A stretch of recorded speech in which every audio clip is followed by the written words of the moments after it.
नमस्कार दोस्तों, आज का हमारा टॉपिक है आकाशीय बिजली के बारे में। आइए समझते हैं बिजली क्या होती है और क्यों चमकती है। सबसे पहले आकाशीय बिजली इसी को कहा जाता है वज्रपात।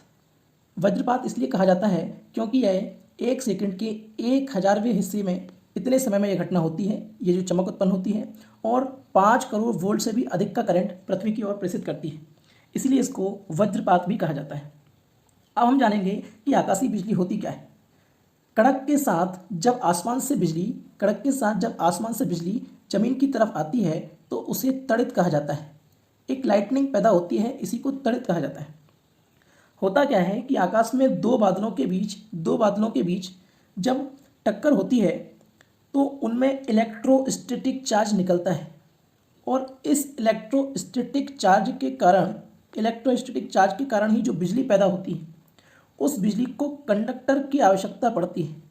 वह किसी न किसी माध्यम में कंडक्टर ढूंढती है, और जब वह कंडक्टर का माध्यम आकाश में दिखाई नहीं देता तो वह पृथ्वी की ओर आती है और पृथ्वी के धनावेश के साथ डिस्चार्ज हो जाती है।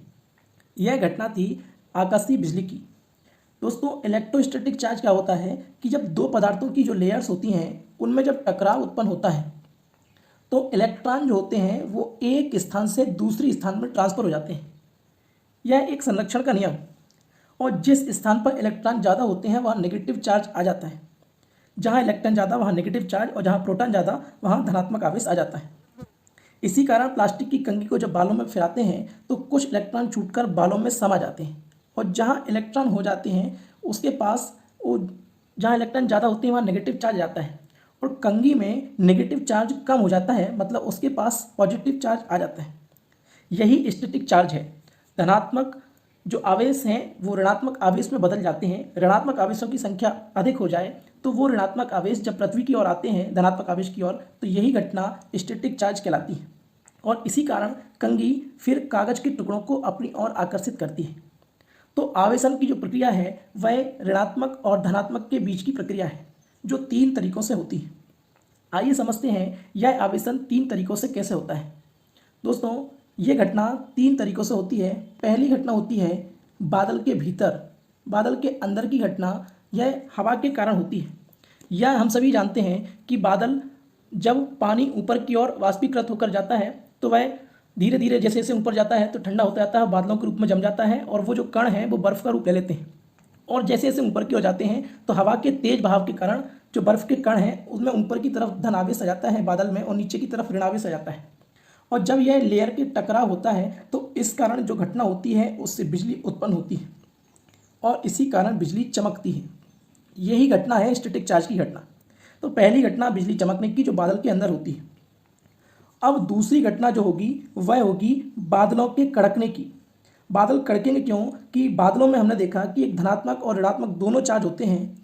जब बादल के नेगेटिव चार्ज दूसरे बादल के नेगेटिव चार्ज के साथ आ जाते हैं तो इस कारण वैसी ही इलेक्ट्रिसिटी पैदा होती है जैसी चमक के समय उत्पन्न हुई।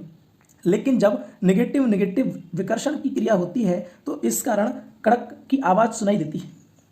और तीसरी घटना होती है बादल और पृथ्वी के बीच।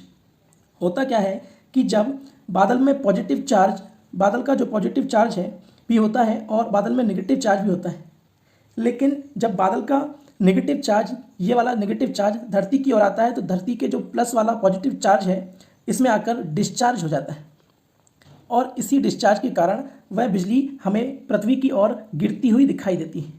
तो 3 घटनाएं होती हैं। पहली घटना चमकने की, दूसरी कड़कने की, और तीसरी बिजली गिरने की। ये तीनों घटनाएं आवेशन के प्रकार पर आधारित हैं।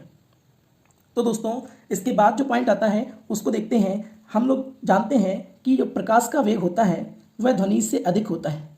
इसी कारण प्रकाश का वेग अधिक होने के कारण पहले हमको चमक दिखाई दे देती है और बाद में ध्वनि सुनाई दे देती है।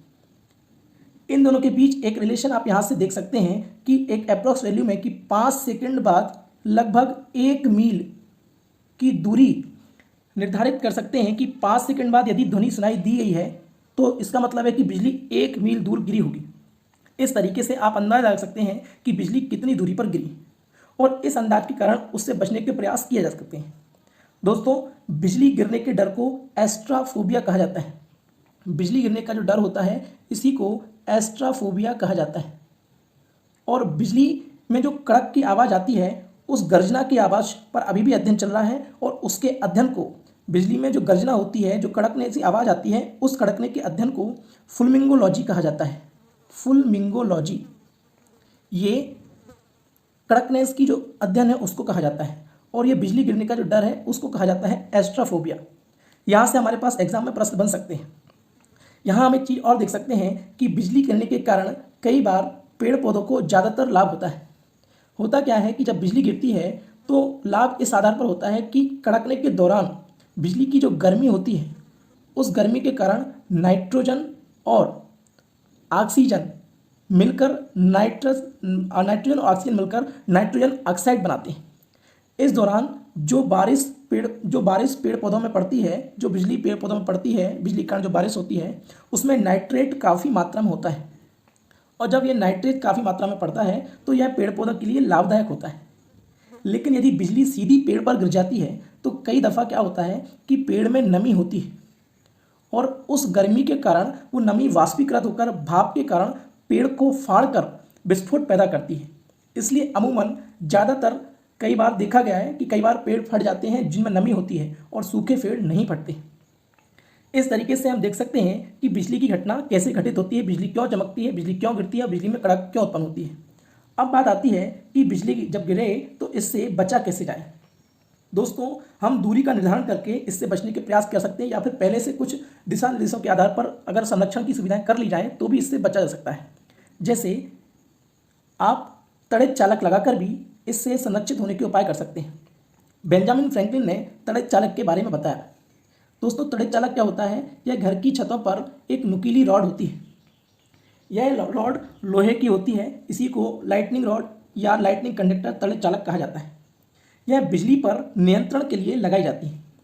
मान लीजिए तड़ित चालक में यहाँ पर ये नुकीला जो सिरा होगा, यहाँ पर ऋणात्मक आवेश होगा और इसके ऊपर कहीं पर बादल होंगे। ये ऋणात्मक आवेश तांबे के तार द्वारा पृथ्वी के भीतर तक कहीं 8 से 10 मीटर तक नमी वाले क्षेत्र में एक तांबे का तार गाड़ दिया जाएगा और ये ऋणात्मक आवेश इसके द्वारा पृथ्वी के भीतर पहुंच जाएंगे और पृथ्वी के धनावेश में मिलकर डिस्चार्ज होंगे। इस तरीके से किसी बिल्डिंग पर बादल का आघात, बिजली का आघात नहीं हो पाएगा। तड़ित चालक में तांबे के तार का प्रयोग होगा और वह जमीन में 8 से 10 मीटर तक भीतर तक गड़ा रहेगा। नमी वाले स्थान पर गाड़ा जाएगा। नोक पर ऋणावेश होंगे और पृथ्वी के भीतर धनावेश के कारण डिस्चार्ज हो जाएगा। तो इस तरीके से तड़ित चालक लगाकर बिल्डिंगों की सुरक्षा की जाती है। जब बिजली कहीं गिरने की घटना हो तो वहाँ पर अगर आप 2 लोग हैं या आसपास और भी लोग हैं तो उनसे दूर खड़े रहें, मोबाइलों का उपयोग ना करें और बिजली की घटनाओं के समय घर की लाइटें बंद कर दें। और इसके लिए आधुनिक प्रणाली पर बहुत सारे मकानों की जो रूपरेखाएं हैं वो इस तरीके से बन रही है।